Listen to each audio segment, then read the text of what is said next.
Olá, louvado seja o nosso Senhor Jesus Cristo, para sempre seja louvado, glória ao Pai, ao Filho e ao Espírito Santo, como era no princípio, agora e sempre. Amém. Queridos irmãos e irmãs, paroquianos da nossa paróquia, Nossa Senhora da Abadia, Diocese de Cristalândia, graça e paz, que Deus abençoe e ilumine a todos nós, pedindo a Deus que fortaleça a nossa vida, a nossa fé nesse 30 de novembro de 2024, nesse sábado, dia de Santo André Apóstolo. Terminamos o mês de novembro e amanhã começamos o advento com o mês de dezembro. Aqui nos diz: André, que era discípulo de João Batista, seguiu a Jesus quando o precursor o apontou como o Cordeiro de Deus que tira o pecado do mundo. João 1, 35 a 40. Irmão de Pedro, comunicou-lhe a descoberta do Messias. João 1, 41, 42. Ambos foram chamados pelo Mestre à beira do lago para se tornarem pescadores de homens. Mateus 4, 18 e 19. No prodígio da multiplicação dos pães, apresenta a Jesus o menino dos 5 pães e 2 peixes. Junto com Filipe, informa que alguns gregos querem ver Jesus. Crucificado em Patrasso, segundo a tradição, é particularmente venerado na igreja grega. Sua memória, em 30 de novembro, é lembrada por todos os calendários orientais e os ocidentais. E o evangelho que nós temos é tirado de Mateus, capítulo 4, versículos de 18 a 22. O Senhor esteja convosco, Ele está no meio de nós. Proclamação do evangelho de Jesus Cristo segundo Mateus. Glória a vós, Senhor. Naquele tempo, quando Jesus andava à beira do mar da Galileia, viu 2 irmãos, Simão, chamado Pedro, e seu irmão André. Estavam lançando a rede ao mar, pois eram pescadores. Jesus disse a eles: Segui-me e eu farei de vós pescadores de homens. Eles imediatamente deixaram as redes e o seguiram. Caminhando um pouco mais, Jesus viu outros 2 irmãos, Tiago, filho de Zebedeu, e seu irmão João. Estavam na barca com seu pai Zebedeu, consertando as redes. Jesus os chamou. Eles imediatamente deixaram a barca e o pai e o seguiram. Palavra da salvação. Glória a vós, Senhor. Caros irmãos, celebrando a festa de Santo André. André quer dizer o humano, o viril. A palavra ela é grega, então Santo André. Hoje nós fazemos memória da vida dele. O evangelho que nós temos são um convite aos 4 primeiros discípulos.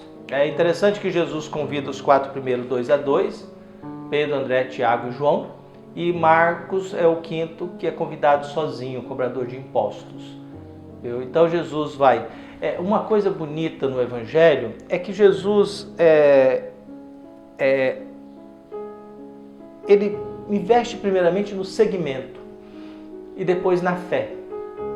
Jesus não começa dizendo: Pedro, você tem fé em mim? André, você tem fé em mim? Tiago, você tem fé em mim? João, você tem fé em mim? Vocês acreditam em mim? Não. Jesus convida para o seguimento. O tanto que a palavra seguimento, acho que tem 56, 57 vezes no sinótico, e a palavra fé umas 37 vezes. Então, o que Jesus... A dinâmica de Jesus ela é diferente muito daquela que a gente tem na nossa mentalidade.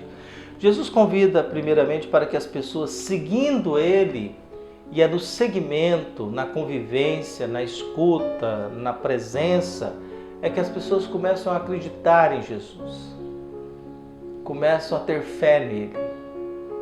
Por isso é na convivência, quando o André e outro discípulo vão atrás, quando João apresenta Jesus, eis o Cordeiro de Deus que tira o pecado do mundo, eles vão atrás de Jesus. Jesus, o que vocês querem? Mestre, onde moras? Jesus diz: vinde ver. Em outras palavras, venha ver, venha conviver, venha estar. E eles estiveram um período com Jesus, e aí André passa a dar testemunho. Encontramos o Messias. Eles encontram Jesus, o Mestre, depois ele muda, encontramos o Messias. E ele dá testemunho de Pedro, porque o vinde ver quer dizer eu convivi, eu segui Jesus, então eu estou no seguimento, e na convivência eu passo a dar testemunho de quem é Jesus. Por isso que eu não gosto muito dessa igreja que assume a postura de que a pessoa precisa se converter para depois entrar nela. Eu acho que a gente tem que acolher as pessoas na sua realidade para que elas, convivendo no nosso meio, elas comecem a ter fé em Jesus. Nós, muitas vezes, dentro da nossa igreja, nós queremos que as pessoas se tornem perfeitas para recebê-las. Por isso é difícil a Igreja Católica, porque ela pede uma família que eu não tenho. Ela pede um jovem que eu não tenho. Ela pede a presença de gente na catequese que não tem condições de estar na catequese. Nós temos uma população rural enorme. Como dar catequese para essas pessoas, dos assentamentos? Como oferecer a Eucaristia para essas pessoas? Por isso que é tão difícil às vezes celebrar a missa, porque ninguém pode comungar. Porque a exigência é tão grande, os requisitos são tão grandes, é quase uma universidade, é quase uma formação intelectual de doutorado, e esse povo não, eles vivem nesses assentamentos, eles vivem na Ilha do Bananal, eles são abandonados pela igreja, são abandonados e não tem nem presença católica em muitos lugares, e por isso vai ficando cada vez mais difícil celebrar a Eucaristia.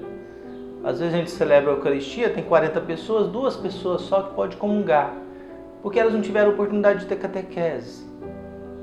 E se elas não tiveram oportunidade de ter catequese, porque as estruturas e a formação da catequese, ela é para um padrão, e a igreja foi formada do ponto de vista sacramental para servir uma elite. Para servir uma elite. O pobre não tem condições de passar pelos critérios de formação que às vezes a igreja exige. O povo da região rural não tem condições de passar por um processo de preparação para a crisma, para a primeira Eucaristia e às vezes para o batismo, conforme a igreja exige. Por isso, nesse ponto, eu gostava muito mais das desobrigas, né? Porque você salvava o povo sacramentalmente. Você salvava os matrimônios, você salvava a primeira Eucaristia, você salvava as pessoas de não serem batizadas. Mas como a igreja, com o passar do tempo, ela foi montando a sua estrutura para atender uma elite, meio de centro urbano, que tem templo de classe média baixa, a gente esqueceu. Então a gente fala muito do pobre, mas a gente fala do pobre do ponto de vista social. Mas o pobre do ponto de vista de oferecer o sacramento já é outra conversa, é outra realidade, é outra dificuldade. Então que Deus possa nos abençoar e que a gente, seguindo Jesus, possamos encontrar meios para poder ajudar esse povo a ter acesso ao batismo, a ter acesso à primeira Eucaristia, a ter acesso à crisma, ao matrimônio, que a gente possa, inspirados por Deus, encontrar um meio de a gente perdoar mais e condenar menos, de a gente julgar menos e acolher mais. Então que Deus abençoe e ilumine a todos nós. Um abraço, até mais.